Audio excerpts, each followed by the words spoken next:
Hi y'all, my name is Tori Ferguson and this is my chapter 6 assignment. I just making a video instead of a narrative because I feel like it'd be just a really long narrative for you to read, so I'm just gonna talk. So I wrote it down still for some talking points, but anyway, so for my disruptive but still #1 employee, on those days that the employee is late, so on one of those days, and he's just completely absent from the office, I will call a comprehensive staff meeting when he's late, and I'll ask for complaints and stories and for everybody complaining to like give me as much evidence or claims or tell me when and where it happened, and just, you know, tell them, like, get as much information from my employee body as possible. And then hopefully by the time the meeting is done, the employee is like one of those 2-hour days, so that we'll have had plenty of time to discuss, and I'll call the meeting adjourned once it's finished. And then I'll return to my office and I'll check the security cams of the places and times that my employee said these things happened to see if I can find any physical evidence. But once the employee does finally stroll in, I will call them into my office and I will tell them how important they are, you know, really butter them up, make sure they know that they're important to my company, make sure that they know that they're an asset, and that they are appreciated, and that, like, you know, a lot of the revenue comes from there. Like, I just make sure they know, butter them up, like I said.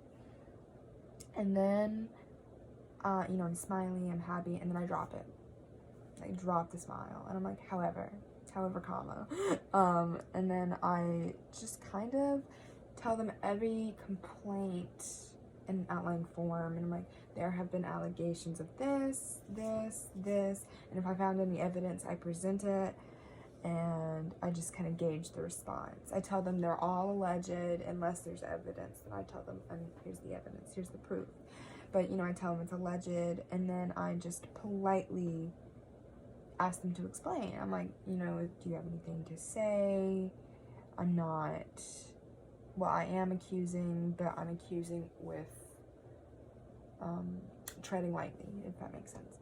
And, like, I just ask them to explain, and then I tell them if I get any more serious allegations with evidence about sexual harassment or misconduct in front of customers, but especially sexual harassment with the female or male employees, that's serious, like extra serious, and that needs to be addressed first.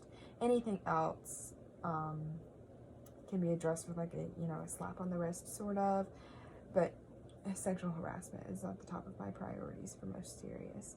Anyways, I say, but if there's no evidence, I tell them, hey, if anything like that happens again, an investigation. But otherwise, you're free. Like, and then I remind them again that they're an asset, and I would never want to fire them because of how much they do for the company. And I'm like, try to clean it up, because, you know, you are so important to this company, but you cannot, that doesn't give you free reign. You're not, you know, above the law or the policies of the company. And then I send them back to their work.